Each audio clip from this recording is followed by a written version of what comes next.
Trade setup में देखिए FII के नंबर देख के डरिएगा मत, लेकिन नंबर दिखाना जरूरी है। 21,106 करोड़ की सेलिंग हुई, 89 करोड़ की ग्रॉस बाइंग, 1,10,000 करोड़ की ग्रॉस सेलिंग। इतिहास का सबसे बड़ा एमएससीआई एडजस्टमेंट था।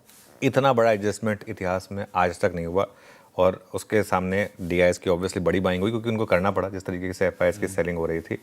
और ये वो लाइन रख दीजिएगा कि इसमें एमएससीआई की जो रीबैलेंसिंग थी उसका एक फैक्टर था जिस वजह से ये आंकड़े आए हैं।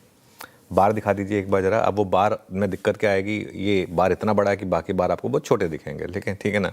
लेकिन उससे पहले भी सेलिंग ही रही है हमारी। इंडेक्स फ्यूचर्स में बड़ी सेलिंग हुई है लेकिन आशीष, और ये एक और चीज़ आपको बता रही है कि दिक्कत तो है मार्केट में। 6,000 करोड़ की इंडेक्स फ्यूचर में सेलिंग है। यहाँ तो कोई एमएससीआई फैक्टर नहीं है। कैश में समझ में आता है एमएससीआई फैक्टर। स्टॉक्स में 1100 करोड़ की सेलिंग हुई है। स्टॉक्स में चलिए first week of the series है, लोग आर्बिट्राज पोजीशन बनाते हैं, फिर भी समझ सकते हैं। ये 2 महीने की एफआईआईस की इंडेक्स फ्यूचर्स में सबसे बड़ी सेलिंग है। और with in index futures Nifty में 5,000 करोड़ की सेलिंग हुई है और बैंक निफ्टी में करीब 1,000 करोड़ की सेलिंग हुई है। वो टेबल आएगी आपकी स्क्रीन पर। 3 दिन से अब निफ्टी में ताबड़तोड़ शॉर्टिंग हो रही है। 2,900 करोड़, 1,300 करोड़ और 5,000 करोड़। बैंक निफ्टी में भी हुई है लेकिन फिर भी बैंक निफ्टी थोड़ा बचा हुआ है कंपेरेटिवली। इंडेक्स फ्यूचर्स में चेंजेस देखिए आप। 7,000 लॉन्ग कम हुए हैं। पहली बात तो लॉन्ग थे ही कितने, और शॉर्ट देखिए आप 31,000 शॉर्ट ऐड हुए हैं। यानी कि एक ही दिन में 38,000 short contract, net short contract add हुए हैं। स्टॉक्स में खैर दोनों हुए हैं, लॉन्ग शॉर्ट दोनों कम हुए हैं। अब आते हैं हम एफआईआईएस के लॉन्ग शॉर्ट एक्सपोजर पर।